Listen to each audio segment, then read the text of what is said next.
तो देखो हमने क्वेश्चन नंबर 6 डिस्कस किया था लास्ट ना। उसके आगे तुमने कहाँ तक क्वेश्चंस किए हैं मानसवी? 7। 7 तक कर लिए हैं, तो किसी पॉइंट में कोई इश्यू नहीं है ना। क्वेश्चन नंबर 8 हम देख लेते हैं। 8 में थोड़ा सा एक्स्ट्रा पॉइंट है। क्वेश्चन नंबर 8 करते हैं, चलो।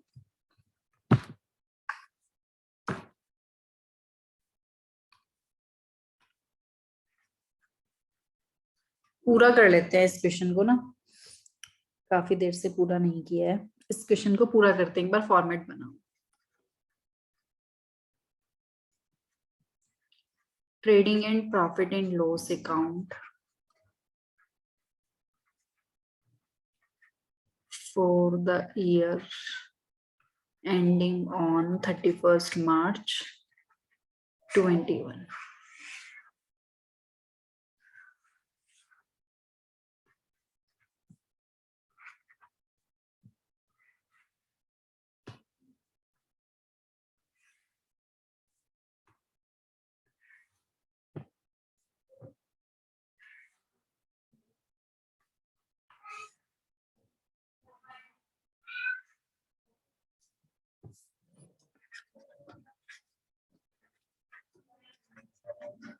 Balance sheet as at 31st March 21.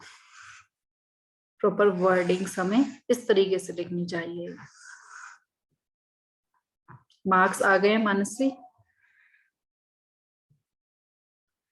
या अभी नहीं है? No, ma'am. अच्छा,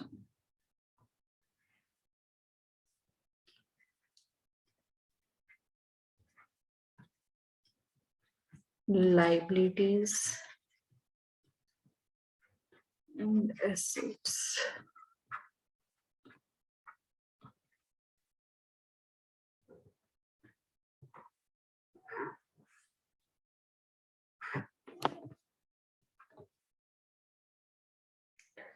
तो देखो एडजस्टमेंट से हम स्टार्ट करते हैं। फर्स्ट एडजस्टमेंट हमारी क्लोजिंग स्टॉक की है, तो क्लोजिंग स्टॉक लिख देते हैं by closing stock. Closing stock की वैल्यू 7,50,000। दूसरी वैल्यू इसकी चली जाएगी बैलेंस शीट में स्टॉक के नाम से 7,50,000। Next is depreciate machinery by 10% and furniture by 20%। तो दोनों पर डेप्रिसिएशन लगा देते हैं। प्लांट एंड मशीनरी की वैल्यू हमें गिवन है कितनी, कितना है ये 2,40,000। कुछ क्लियर नहीं हो रहा है मुझे, आई थिंक 240 ही है। Yes, ma'am. हाँ, तो देखो मैं यहाँ पर डायरेक्ट लिख रही हूँ डेप्रिसिएशन कितना आएगा, 2 डेप्रिसिएशन ऑन क्या क्या है हमारा मशीनरी, और दूसरा क्या है हमारा फर्नीचर। तो दोनों के ऊपर कितना कितना डेप्रिसिएशन है, मशीन का 10% हो जाएगा 240 का 24,000, और फर्नीचर का वैसे ये कैलकुलेट करके दिखाना है वर्किंग नोट में, ठीक है। या फिर अगर यहाँ पर कर रहे हो तो डायरेक्टली यहाँ कैलकुलेशन दिखानी है। यहाँ दिखाते हैं तो वो थोड़ा स्पेस ज्यादा ले लेता है, इसलिए अलग से बाहर कर लेते हैं। फर्नीचर का हम 20% कैलकुलेट करेंगे, तो फर्नीचर की वैल्यू है 15,000 का 20% हो जाएगा 3,000, ठीक है। तो ये हो गया हमारा 27,000।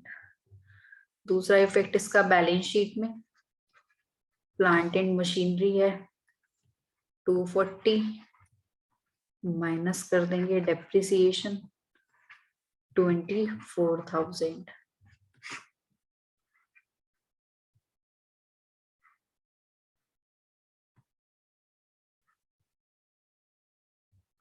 टू लैख 16,000।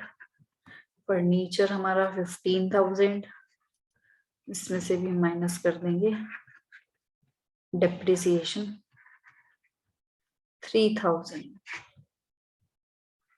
ये रह जाएगा हमारा 12,000।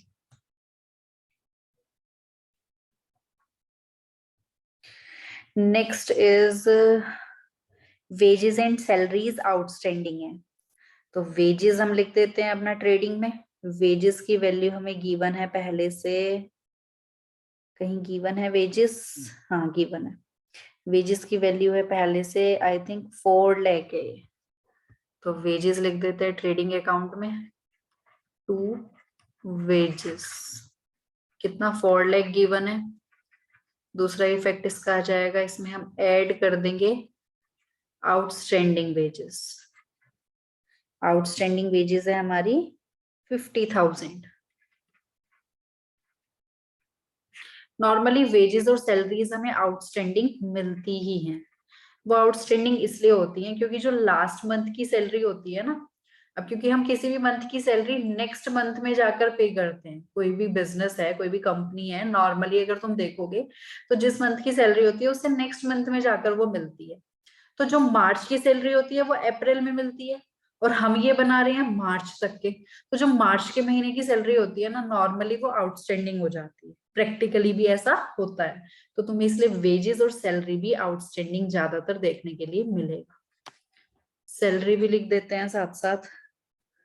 सैलरीज हमें दी हुई है 2,40,000 की। 240 में भी हम ऐड कर देते हैं outstanding salary. Outstanding salary is 20,000। ठीक है, तो ये हो गया 2,60,000। इसका दूसरा इफेक्ट भी ले लेते हैं, बैलेंस शीट में लिख देते हैं। अब देखो यहाँ पर ना कई बार तुम्हें आउटस्टैंडिंग एक्सपेंसेस लिखा हुआ मिलेगा। इसमें तुम्हारे दो चीजें हो जाएंगी, एक तो वेजेस आउटस्टैंडिंग हो गया और सैलरी आउटस्टैंडिंग। तो मैं ना यहाँ पर बाइफर्केशन अंदर दिखा देती हूँ। एक आधा क्वेश्चन ऐसे भी कर लेते हैं जिसमें हम आउटस्टैंडिंग एक्सपेंस वर्ड यूज कर लेते हैं, क्योंकि 2-3 अगर एक्सपेंस हमारे आउटस्टैंडिंग हो जाते हैं ना, तो उनको नॉर्मली अगर तुम देखोगे अपनी बुक में भी चेक करोगे तो प्रेजेंटेशन ऐसे ही मिलेगी, वो अलग अलग लिखा हुआ नहीं मिलेगा। आउटस्टैंडिंग एक्सपेंस के नाम से ही एक हेड बना देते हैं और उसमें वो टोटल करके लिख देते हैं। तो 50,000 हमारी वेजेस थी और 20,000 हमारी सैलरीज थी, तो आउटस्टैंडिंग एक्सपेंसेस हो गए टोटल 70,000। इस तरीके से भी लिख देते हैं। बाकी अगर तुमने अलग अलग भी लिख दिया तो कोई ऐसा इश्यू नहीं है, उसमें मार्क्स भी डिडक्ट नहीं होंगे। ठीक है, इसके बाद हमारा जो नेक्स्ट पॉइंट है वो थोड़ा अच्छा है, इसमें एक पॉइंट नया है, लिखा हुआ है write off 50,000 as further bad debts and create 5% provision for doubtful debts. अगर इतना है तो इतना तो तुम्हें मालूम है, पहले से ही आता है ये कंसेप्ट। तो इसके बाद में इसमें एक पॉइंट और डाल दिया, also create provision for discount on debtors. अब ये क्या होता है, ये नया पॉइंट है हमारा। प्रोविजन फॉर, एक तो होता है देखो प्रोविजन फॉर डाउटफुल डेट्स। ठीक है, डाउटफुल डेट्स तो क्या होता है कि हमें अपने कितने डेटर्स के ऊपर डाउट है जिनके ऊपर हमें प्रोविजन बना के चलना है कि इनसे हमें रिकवरी नहीं हो। एक होता है हमारा provision for discount on debtors.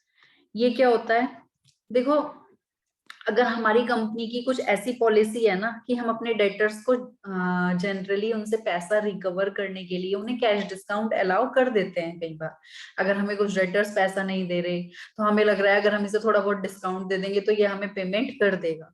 तो अगर हमारा पहले से ऐसा चलता आ रहा है तो हम उसके लिए भी एक प्रोविजन बनाकर चलेंगे। क्यों? क्योंकि हमें पहले से मालूम है कि हमें नेक्स्ट ईयर कुछ डेटर्स को डिस्काउंट देना पड़ सकता है या फिर सभी डेटर्स को डिस्काउंट देना पड़ सकता है। ये हमारा हर साल चलता आ रहा था। तो जब हमें पहले से ही अपना नेक्स्ट ईयर का कुछ लॉस पहले से मालूम है तो हम उसका एडवांस में एक प्रोविजन बना के चलेंगे, जैसे कि डाउटफुल डेट्स का बनाकर चलते हैं। तो इसी तरीके से डिस्काउंट वाला प्रोविजन होता है। अब बात यह है यहाँ पर डेटर्स की कौन सी वाली वैल्यू ली जाएगी, जैसे कि अगर हमारे न्यू बेड डेट्स गिवन होते हैं, न्यू बेड डेट्स का मतलब है एडिशनल इंफॉर्मेशन वाले बेड डेट्स। अगर मैं न्यू वर्ड यूज कर रही हूँ इट मींस एडिशनल इंफॉर्मेशन वाले बेड डेट्स। तो देखो बेड डेट्स कितने गिवन है हमें इस क्वेश्चन में, कितना 50,000। ये बोल रहा है कि 50,000 तो बेड डेट्स अपने राइट ऑफ करो।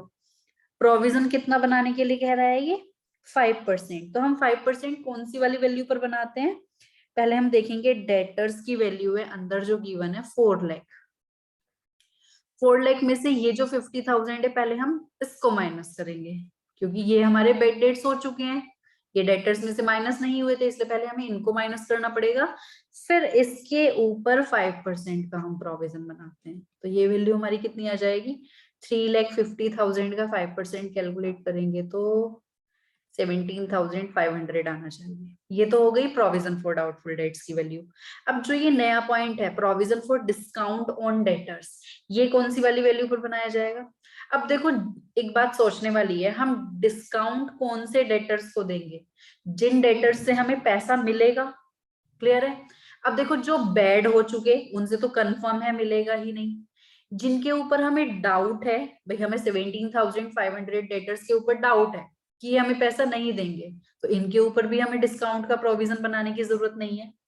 समझ रहे हो, क्योंकि हमें पहले से ही डाउट है कि ये लोग तो हमें पैसा देंगे ही नहीं, जो हमें पैसा ही नहीं देंगे उनके ऊपर डिस्काउंट थोड़ी ना, हम डिस्काउंट का प्रोविजन थोड़ी ना बनाएंगे।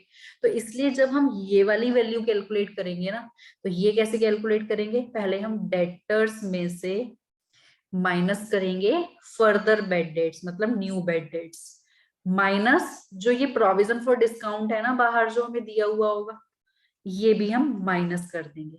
तो ये जो वैल्यू आएगी हमारी, इसके ऊपर बनाया जाएगा डिस्काउंट का प्रोविजन। क्लियर है। तो कोई ज्यादा बड़ा कंसेप्ट नहीं है, ये तो थे हमारे न्यू बेड डेट्स जो हमने माइनस किए हैं, और ये हमारा है न्यू प्रोविजन। न्यू वर्ड मैं इसलिए यूज कर रही हूँ क्योंकि जो एडिशनल इंफॉर्मेशन में है, क्योंकि हो सकता है ट्रायल बैलेंस के अंदर बेड डेट्स और ओल्ड प्रोविजन, मतलब प्रोविजन और बेड डेट्स पहले से गिवन हो सकते हैं, तो इसलिए ये न्यू वाले मैंने यहाँ से माइनस किए हैं।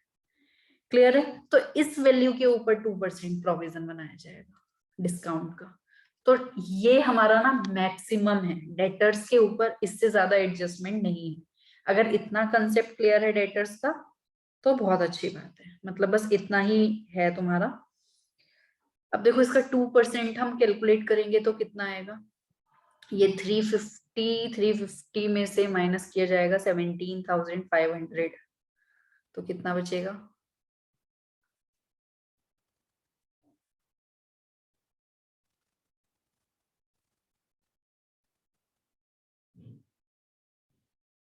$3,32,500। इसके ऊपर 2% कैलकुलेट कर लेते हैं, मल्टीप्लाई बाय 2%, तो ये वैल्यू है हमारी 6650। ठीक है, ये हो गई हमारी प्रोविजन फॉर डिस्काउंट की वैल्यू। क्लियर है। अब देखो इसका इफेक्ट हमें कैसे कैसे लेना है। सबसे पहला तो हम क्या करते हैं, पहले हम बेड डेट्स देखेंगे, अंदर हमें एडिशनल इंफॉर्मेशन में बेड डेट्स गिवन है या नहीं है। ठीक है, तो सॉरी एडिशनल इंफॉर्मेशन बोल रही हूँ, ट्रायल बैलेंस में। तो ट्रायल बैलेंस में चेक करो बेड डेट्स और ओल्ड प्रोविजन गिवन है या ना।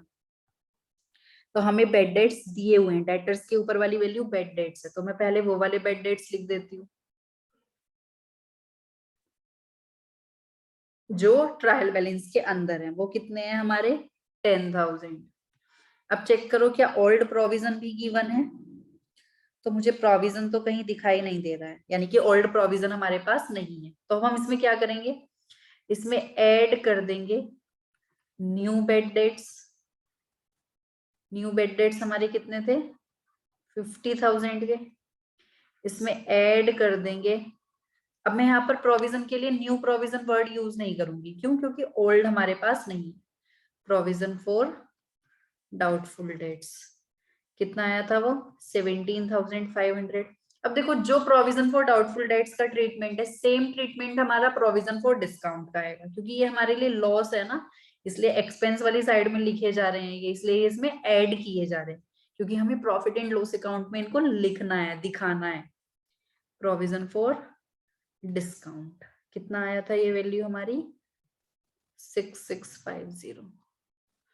तो ये तीनों ही वैल्यू इनके साथ ही, मतलब प्रोविजन फॉर डिस्काउंट भी क्योंकि डेटर्स वाले पॉइंट से रिलेटेड है ना, तो ये सारी चीजें ना एक साथ दिखा दी जाती हैं। और अगर इसमें पहले से ओल्ड प्रोविजन होता तो वो हम यहाँ से लेस कर देते। लेस करने का मैंने रीजन भी बताया था, क्यों, क्योंकि जो हमारे बेड डेट्स हुए हैं वो पहले ओल्ड वाले प्रोविजन से एडजस्ट किए जाए। क्लियर है। तो इन सब का टोटल देख लेते हैं कितना आता है हमारा।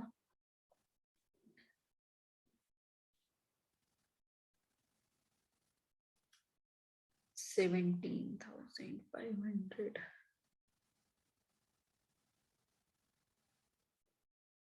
84,150। अब इन तीनों ही चीजों का यहाँ पर बैलेंस शीट में भी आएगा इफेक्ट, तो मैं यहाँ नीचे लिख देती हूँ क्योंकि ऊपर इतना स्पेस नहीं है। डेटर्स की ओरिजिनल वैल्यू हमारी कितनी थी? 4 लाख थी आई थिंक, 4 लाख। अब यहाँ पर क्या होगा? लेस कर देंगे बेड डेट्स 50,000। यहां से ये तीनों चीजें क्या हो जाएंगी? लेस हो जाएंगी। यहां से लेस करेंगे प्रोविजन फॉर डाउटफुल डेट्स 17,500 और इसमें से ही लेस कर देंगे provision for discount on debtors. On debtors word लिखने की जरूरत नहीं है क्योंकि डेटर्स में से ही हम एडजस्टमेंट कर रहे हैं। तो यहाँ पर ये चीजें क्या हो जाएंगी? लेस हो जाएंगी।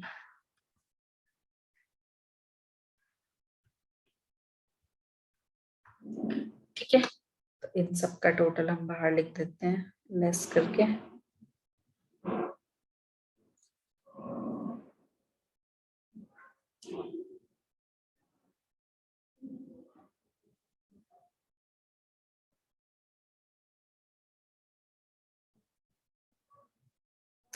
$325,800। ठीक है, ये हो गई हमारी डेटर्स की वैल्यू। समझ में आई डेटर्स की एडजस्टमेंट?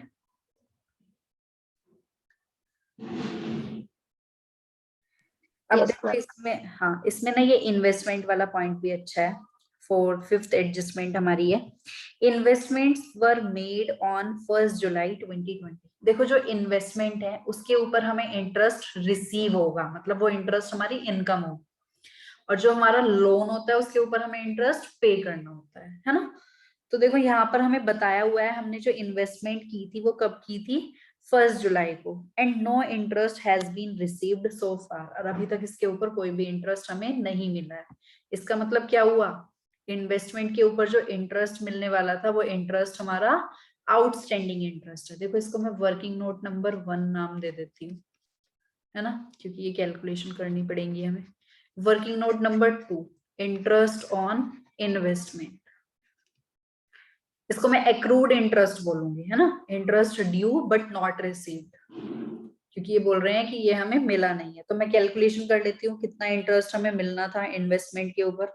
तो तुम ट्रायल बैलेंस में देखोगे इन्वेस्टमेंट की वैल्यू हमें गिवन है, आई थिंक ये 5 लाख है ना, 5 लाख गिवन है हमें, और इसके ऊपर इंटरेस्ट रेट हमें बताया हुआ है 6%, लिखा हुआ है ना कि 6% इन्वेस्टमेंट। इसका मतलब ये 6% क्या होता है? Interest rate. अब ये हमने इन्वेस्टमेंट की थी 1 जुलाई को, तो 1 जुलाई से काउंट कर लेते हैं कितने मंथ्स का इंटरेस्ट बनेगा। जुलाई, अगस्त, सितंबर, अक्टूबर, नवंबर, दिसंबर, जनवरी, फरवरी, मार्च। तो 9 मंथ्स का हमें इस पर इंटरेस्ट मिलेगा।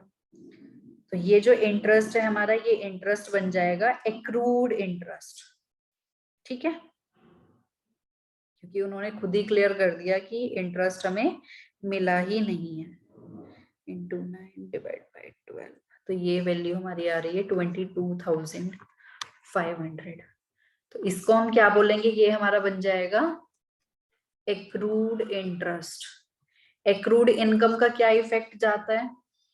एक तो हम इनको P&L अकाउंट में लिखेंगे, मैं यहाँ पर लिखूंगी बाय इंटरेस्ट। पहले से तो इंटरेस्ट है ही नहीं कि उसमें मैं ऐड करके दिखाऊं, तो मैं डायरेक्ट लिख दूंगी bye interest on investment 22,500।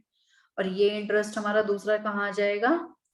Investment के साथ। तो मैं इन्वेस्टमेंट में ना ऐड करके दिखा देती हूँ, या अलग भी लिख सकते हैं। इन्वेस्टमेंट की वैल्यू देखो 5 लाख है, तो क्योंकि जैसे मैंने बैंक लोन का बताया था ना कि उसका इंटरेस्ट उसमें ऐड करके दिखा देते हैं, ऐसे ही इन्वेस्टमेंट के ऊपर अगर इंटरेस्ट है तो उसको भी ना उसके साथ ही ऐड करके दिखा देंगे। उससे ये पता चलता है कि ये इसी का इंटरेस्ट।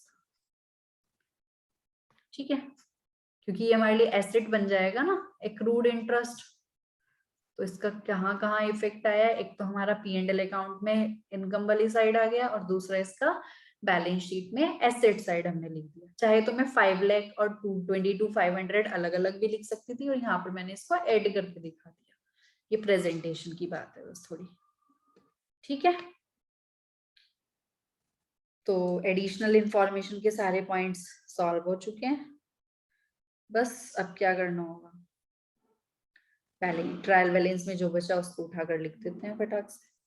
कैपिटल लाइबिलिटी में आ गया 12 लाख,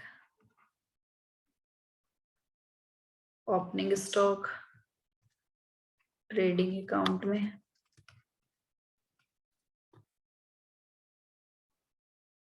4,50,000। फर्नीचर लिख चुके हैं, सेल्स लिख लेते हैं bye sales.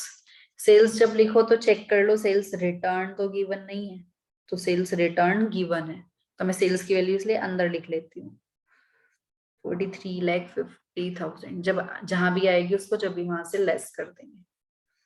Next is purchase return. Purchase return को हमें परचेज में से माइनस करना होगा, तो परचेज लिख देती हूँ और यहाँ से लेस कर देती हूँ क्या, परचेज रिटर्न।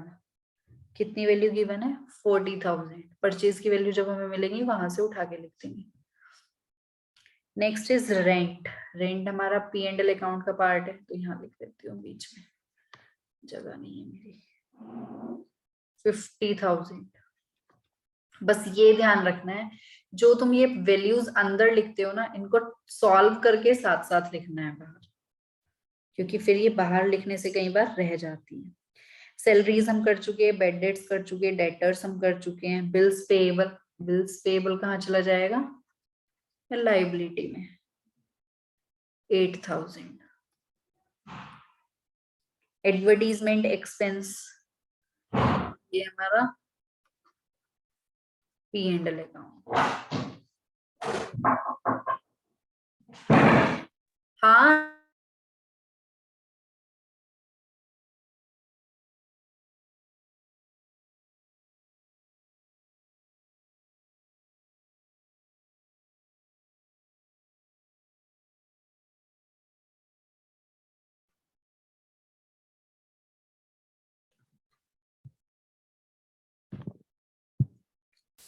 एडवर्टीजमेंट एक्सपेंस है हमारा 60,000।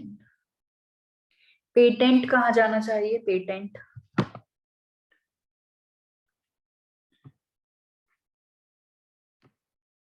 पेटेंट देखो हमारा एक इनटेंजिबल एसेट है, तो देखो वैसे मेरा यहाँ पर स्पेस नहीं बचा, पर मैं यहाँ बीच में लिख देती हूँ, तो ये ना हमारा ऊपर ही आएगा फिक्स्ड एसेट की लाइन में, क्योंकि ये भी एक तरीके का हमारा फिक्स्ड एसेट है, वो भी इनटेंजिबल। ठीक है ना, इनटेंजिबल एसेट हो गया ये 48,000। ठीक है, ये पेटेंट अभी तक शायद किसी क्वेश्चन में आया नहीं था। ड्राइंग्स हमारी कैपिटल में से माइनस हो जाएंगी,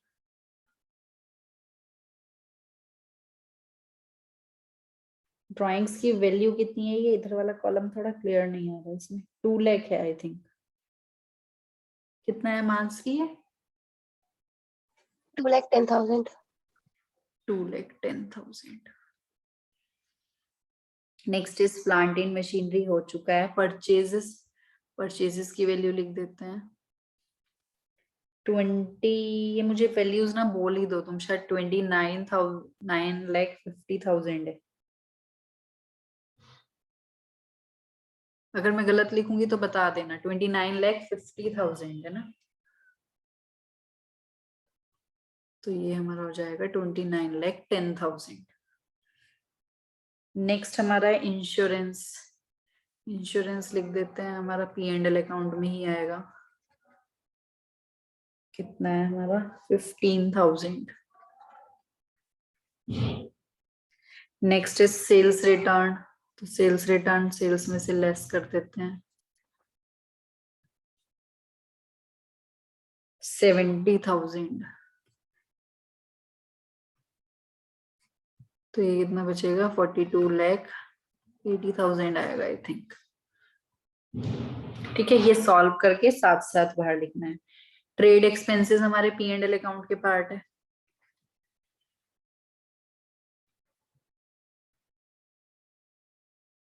$20,000। वेजेस हम कर चुके हैं, इन्वेस्टमेंट हो चुका। क्रेडिटर्स, क्रेडिटर्स हमारा बैलेंस शीट में चला जाएगा 1,90,000।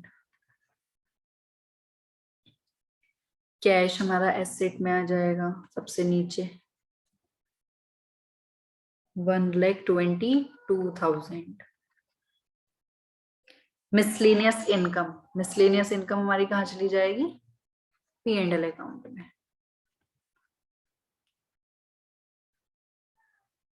$12,000 कितना है ये? 12,000 ही है, 12,500 है। 12,000। ठीक है, तो देखो सारी चीजें हमने लिख दी हैं। अब लास्ट हमारा क्या बचता है? टोटलिंग करना, है ना।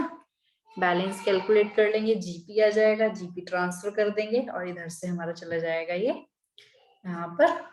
ठीक है, देखो एक चीज ना, जैसे तुम क्वेश्चंस करते हो ना, तो तुम्हारे माइंड में कुछ चीजें ऐसी हैं जो एकदम क्लिक करनी चाहिए लॉजिकली समझने के लिए। देखो क्या चीज है, जैसे कि अगर मैं बात करती हूँ, ये डेटर्स की ही एडजस्टमेंट ले लेते हैं। देखो ये तीनों वैल्यूज मैंने यहां से लेस की है, ठीक है। और दूसरा इफेक्ट इसका क्या था कि हमने इनको P&L अकाउंट में ऐड किया था। ऐड करने का रीजन यही था कि P&L अकाउंट में ये वैल्यूज आ चुकी हैं एक्सपेंस वाली साइड में, डेबिट साइड में हमारी। तो देखो हमारी कोई भी एंट्री होती है उसका डबल इफेक्ट है, तो हमारी बैलेंस शीट तभी तो मैच कर रही है क्योंकि डबल इफेक्ट है हमारी हर एक एंट्री का, है ना। अब एक बात सोचो, जैसे अगर मैं इसका बैलेंस शीट में इफेक्ट लेती हूँ इस वाली एडजस्टमेंट का ही, या कोई भी एडजस्टमेंट ले लो, लेकिन मैं यहाँ पर एग्जांपल में ये एडजस्टमेंट ले रही हूँ। ये तीनों देखो यहाँ से लेस हुई है, इट मींस एसेट वाली साइड की वैल्यू कम हो गई इन तीनों वैल्यूज की वजह से। तो इसका लाइबिलिटी वाली साइड में ऐसा क्या इफेक्ट पड़ा कि इधर भी ये वैल्यूज कम होनी चाहिए ना, तभी तो हमारी बैलेंस शीट मैच करेगी। तो अगर ये तीनों वैल्यूज इधर से माइनस हो रही हैं, तो इनडायरेक्टली ये वैल्यू हमारी इधर से भी कहीं ना कहीं माइनस होनी चाहिए, तभी तो हमारी बैलेंस शीट इक्वल आएगी ना। तो यहाँ से ये कैसे माइनस हो रही है, देखो सोचने वाली बात ये है। अब ये देखो तीनों चीजें मैंने एसेट एक्सपेंस वाली साइड में लिखी है, तो एक्सपेंस मेरा इंक्रीज हुआ, एक्सपेंस इंक्रीज हुआ तो प्रॉफिट की वैल्यू ऑटोमेटिकली डिक्रीज हो जाएगी क्योंकि एक्सपेंस की वैल्यू ज्यादा हो गई। एक्सपेंस जितना हम ज्यादा लिखते जाएंगे इन तीनों वैल्यूज की वजह से क्या होगा, हमारा प्रॉफिट डिक्रीज हो जाएगा। अब जितना कम प्रॉफिट यहाँ पर ऐड होगा, मतलब अगर ये तीनों वैल्यूज नहीं होती तो प्रॉफिट की वैल्यू उतनी ज्यादा होती, उतनी वैल्यू इधर इंक्रीज हो जाती। इन तीनों वैल्यू की वजह से कहीं ना कहीं ये प्रॉफिट वाली वैल्यू डिक्रीज हो गई होगी ना। तो देखो इधर भी इसका इफेक्ट नेगेटिव में आया, इधर भी इनडायरेक्टली इसका इफेक्ट नेगेटिव में आया।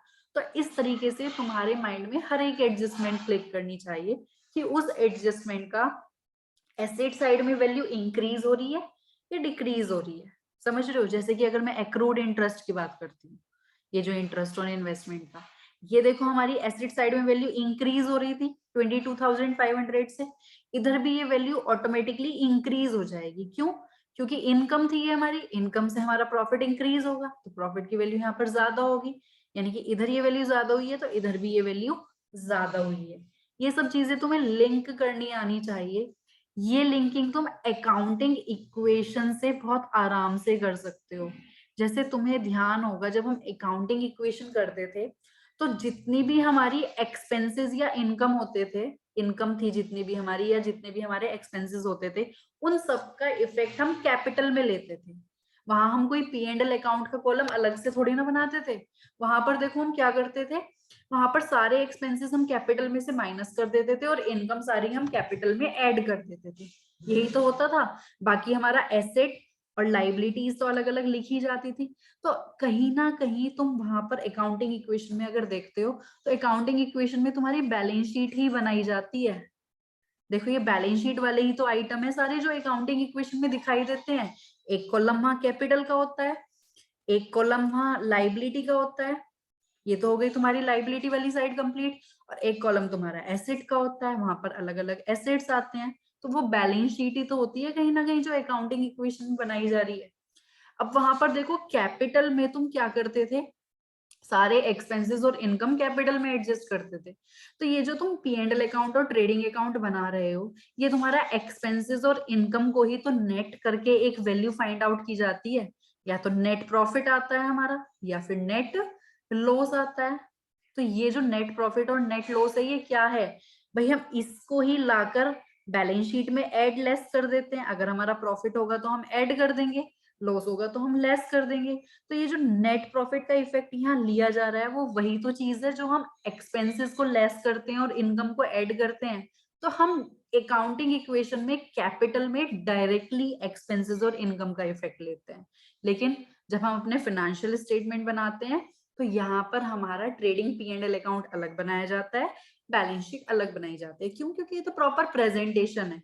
वहां पर अकाउंटिंग इक्वेशन में हम एक इक्वेशन मतलब मैथमेटिकल एक्सप्रेशन था सिंपल वो, कि हमारे एसेट्स और लाइबिलिटीज इक्वल होते हैं, वहां पर ये शो करने की कोशिश की गई थी। तो वो यही तो चीज थी, समझ रहे हो? मतलब तुम लिंक कर पा रहे हो चीजों को ना, लिंक करना सीखोगे तो तुम्हें अकाउंट्स करने में उतना ही इंटरेस्टिंग लगेगा। क्लियर है? तो जितने तुमने पीछे चैप्टर्स किए हैं, इस चैप्टर को करके तुम्हें समझ में आ रहा होगा उन सब का क्या रीजन था, वो सब हमने क्यों किए थे। ठीक है, तो ये देखो काफी अच्छा क्वेश्चन था ये भी, इसमें हमने एक नई एडजस्टमेंट कवर की है। इसका ना सॉल्व कर लेना, जीपी एनपी वगैरह कैलकुलेट कर लेना, ठीक है। तो इसके अलावा अगर मैं देखती हूँ क्वेश्चन नंबर 9, तो तुम कर पाओगे इजीली। क्वेश्चन नंबर 9 में कुछ नहीं है, बस एक लास्ट एडजस्टमेंट देख लेते हैं एक बार। क्वेश्चन नंबर 9 तुम्हारा होमवर्क ही है।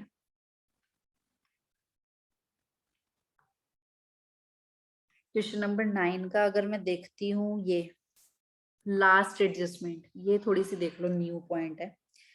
लिखा हुआ है goods costing ₹2000 were taken by proprietor for his personal use but entry was not passed in books of account. Proprietor ने पर्सनल यूज के लिए गुड्स विड्रॉ किए थे, ठीक है। तो मुझे इसकी जर्नल एंट्री बताओ, तुम खुद एडजस्टमेंट बता दोगे कहाँ क्या इफेक्ट जाना है। क्या जर्नल एंट्री होती है जब गुड्स प्रोप्राइटर पर्सनल यूज के लिए विड्रॉ करता है?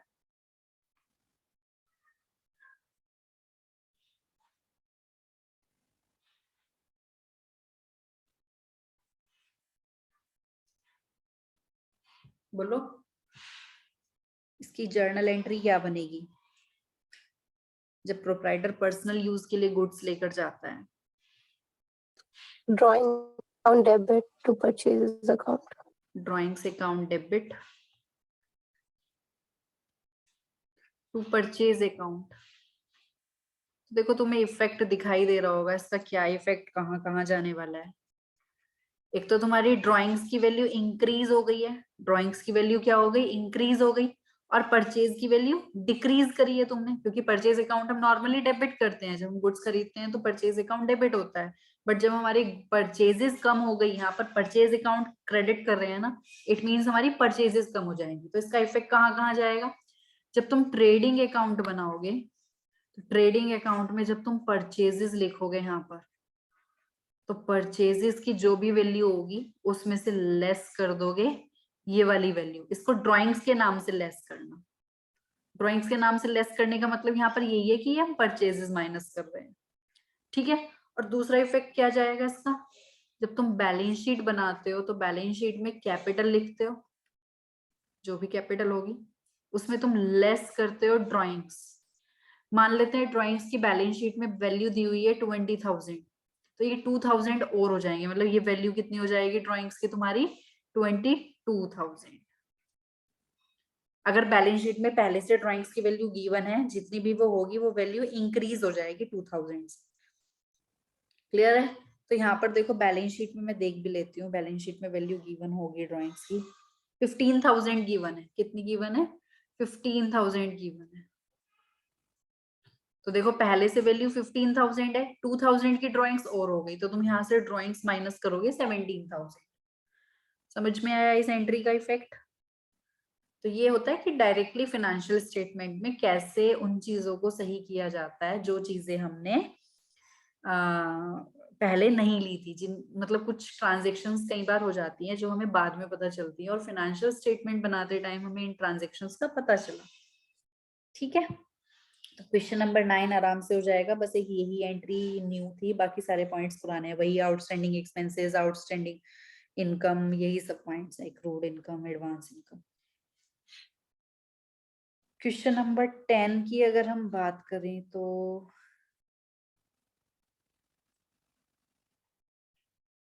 10 में एक नया पॉइंट है मैनेजर कमीशन। तो मैनेजर कमीशन मेरे हिसाब से मुझे सब बच्चों के साथ में करना चाहिए, क्योंकि मैनेजर कमीशन थोड़ा सा कैलकुलेशन वाला पॉइंट है। देखो ये जो मैनेजर वाला पॉइंट हो जाएगा ना, मैनेजर कमीशन, ऑलमोस्ट सारी एडजस्टमेंट हो जाएंगी मेरे ख्याल से। कोई एक आधी कोई न्यू एडजस्टमेंट ही मिलेगी, वरना आप यही सारी एडजस्टमेंट रिपीट होने वाली है। ठीक है, एक ये मैनेजर कमीशन वाला मेन पॉइंट बचा है जो समझने लायक है थोड़ा, बाकी तो सब सिंपल ही है। और सारी एडजस्टमेंट अब आगे के क्वेश्चंस में रिपीट होने वाली है।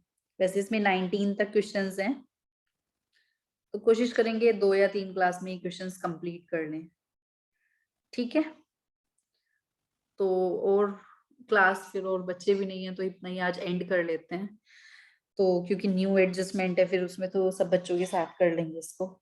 इसके अलावा तुम क्वेश्चन नंबर 11 कर सकती हो अपने आप से। क्वेश्चन नंबर 11, क्योंकि 2 दिन का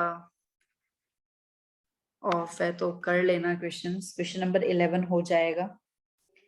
क्वेश्चन नंबर 12 भी हो जाना चाहिए। एक पॉइंट बस इंश्योरेंस कंपनी का है, तो जितना हो जाए उतना कर लेना, क्योंकि एक एडजस्टमेंट की वजह से पूरा क्वेश्चन मत छोड़ना। तो मैं तो ये सजेस्ट करूंगी तुम आगे की क्वेश्चंस ट्राई करना। कोई न्यू एडजस्टमेंट आती है तो उस पॉइंट को छोड़ के बाकी जितना है वो सारा सॉल्व कर लेना, और बस टोटल मत करना। समझ रहे हो? उससे तुम्हारा बहुत काम कम हो जाएगा। फिर जो एडजस्टमेंट बची है उसको सॉल्व करके तुम्हें टोटल करना रह जाएगा। तो तुम जितने क्वेश्चंस कर सकती हो उतने क्वेश्चंस कर लेना। ठीक है, बाकी फिर मिलते हैं नेक्स्ट क्लास में। और जहां तक है हमारा 3rd को ऑफ रहेगा, बाकी मैं ग्रुप पे अपडेट कर दूँ। ठीक है, चलो अभी एंड कर लेते हैं क्लास आज यहीं पर ही। Bye bye.